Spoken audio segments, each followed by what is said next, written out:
नमस्कार, आप देख रहे हैं भारत 24x7 पर दिन भर की 25 बड़ी खबरें।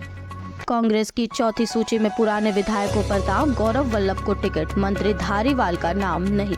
कांग्रेस ने पायलट गुट के विधायक खिलाड़ी लाल बैरवा का टिकट काट दिया गया है, जबकि नासिराबाद से शिव प्रकाश गुर्जर नए चेहरे को उतारा गया है। वाणिज्यिक एलपीजी गैस सिलेंडर की कीमतों में 100 रुपए की बढ़ोतरी, 2 महीने में दूसरी बार बढ़े दाम। कीमत में नई बढ़ोतरी के बाद अब दिल्ली में 19 किलो वाणिज्यिक एलपीजी सिलेंडर का दाम 1731 से बढ़कर 1833 रुपए हो गया है। हालांकि खाना पकाने के लिए रसोई घर में इस्तेमाल होने वाले घरेलू गैस सिलेंडरों की कीमतों में कोई भी बदलाव नहीं हुआ। 52 दिनों से जेल में बंद चंद्रबाबू नायडू को मिली जमानत, कौशल विकास घोटाला केस में हाईकोर्ट ने दी राहत। राजमुंदरी जेल से बाहर निकलते ही आंध्र प्रदेश के पूर्व मुख्यमंत्री और टीडीपी प्रमुख एन चंद्रबाबू नायडू के समर्थकों ने उन्हें घेर लिया। उन्होंने कहा कि जब मैं मुसीबत में था तो आप सभी सड़कों पर आए और मेरे लिए प्रार्थना की। जब मुद्दे नहीं होते तो ये जासूसी के आरोप लगाते हैं। विपक्ष के फोन हैकिंग के आरोप पर केंद्र। अश्विनी वैष्णव ने बताया कि एप्पल ने मैसेज अलर्ट को लेकर 150 देशों में एडवाइजरी जारी की है। हालांकि सरकार की तरफ से इस मामले में जांच के आदेश दिए जा चुके हैं। पीएम मोदी शेख हसीना आज 3 विकास परियोजनाओं पर करेंगे उद्घाटन, क्रॉस बॉर्डर रेल लाइन भी शामिल। 15 किलोमीटर लंबा रेल संपर्क सीमा पार व्यापार को बढ़ावा देगा और ढाका के रास्ते अगरतला से कोलकाता आने जाने में लगने वाला समय भी घटाएगा।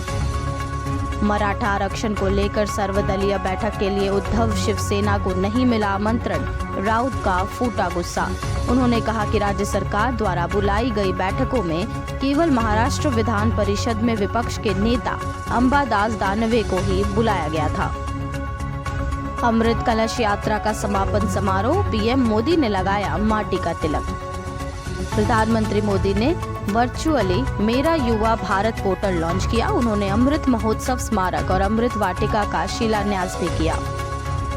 अक्टूबर में दक्षिण भारत में बारिश, 1901 के बाद छठी बार सबसे कम। नवंबर में तापमान पर आईएमडी की भविष्यवाणी। अपारदर्शी चुनावी बॉन्ड योजना लोकतंत्र के लिए खतरा, याचिकाकर्ता की दलील, कोर्ट ने मुद्दे को पेचीदा बताया। चुनावी बॉन्ड योजना को सरकार ने 2 जनवरी 2018 को अधिसूचित किया था। इस योजना के अनुसार चुनावी बॉन्ड भारत का कोई भी नागरिक या भारत में स्थापित संस्था खरीद सकती है। पीएम मोदी ने गुजरात को दी पहली हेरिटेज ट्रेन। इस ट्रेन में गौरवशाली विरासत की झलक है और फिर यह सबसे आधुनिक है, जिसे आधुनिक सुविधाओं के साथ तैयार किया गया है। प्रस्ताव में गहरी खामियां थीं। गाजा संघर्ष पर संयुक्त राष्ट्र में भारत के स्टैंड पर बोले नेतन्याहू। इजरायली प्रधानमंत्री ने कहा, मैं युद्ध विराम को लेकर इजरायल की स्थिति स्पष्ट करना चाहता हूं। जिस प्रकार पर्ल हार्बर पर बमबारी के बाद या 9/11 के आतंकवादी हमलों के बाद अमेरिका युद्ध विराम के लिए सहमत नहीं हुआ, उसी तरह 7 अक्टूबर के भयावह हमलों के बाद इजरायल युद्ध को समाप्त करने पर सहमत नहीं होगा।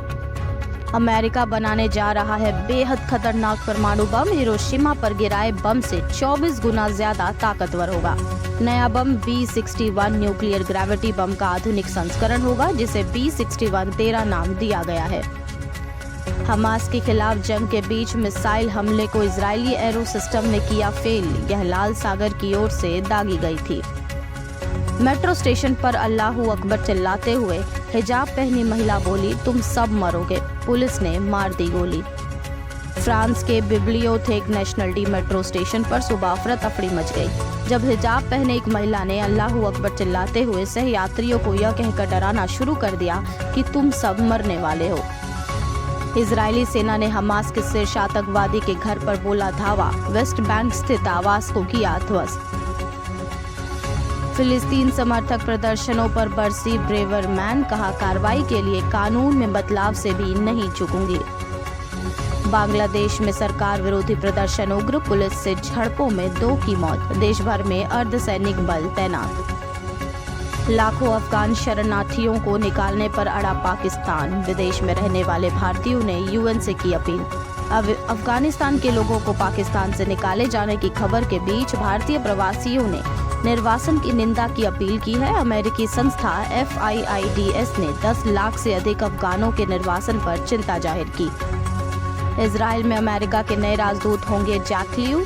यूएस सीनेट ने नियुक्ति को दी मंजूरी। साइफर मामले में इमरान खान की बढ़ी मुश्किलें, पाकिस्तान की अदालत ने सुनवाई 7 नवंबर तक टाली। पाकिस्तान ने 4 हार का क्रम तोड़ा, अफरीदी और फरूख ने दिलाई जीत, बांग्लादेश विश्व कप से हुआ बाहर। बांग्लादेश की टीम 7 मैचों में छठी हार के बाद टूर्नामेंट से बाहर हो गई है। पाकिस्तान को न्यूजीलैंड और इंग्लैंड के खिलाफ खेलना है।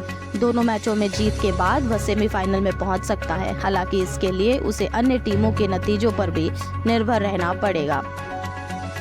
भारतीय अब बिना वीजा के जा सकेंगे थाईलैंड। मई 2024 तक मिलेगी छूट, सरकार ने किया ये ऐलान। त्योहारों में बिगड़ा बजट, चीनी, दाल और प्याज की कीमतें उच्च स्तर पर, निकट अवधि में राहत की उम्मीद नहीं।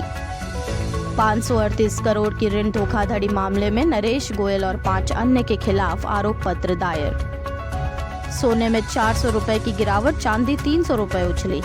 दिल्ली सरफरा बाजार में मंगलवार को सोना 400 रुपए टूटकर 62,050 प्रति 10 ग्राम पर आ गया। इससे पिछले कारोबारी सत्र में सोना 62,450 रुपए प्रति 10 ग्राम पर बंद। खबरों का सिलसिला यहीं समाप्त होता है। देश दुनिया की खबरें देखने के लिए कल फिर हाजिर होंगे। तब तक देखते रहिए भारत 24/7।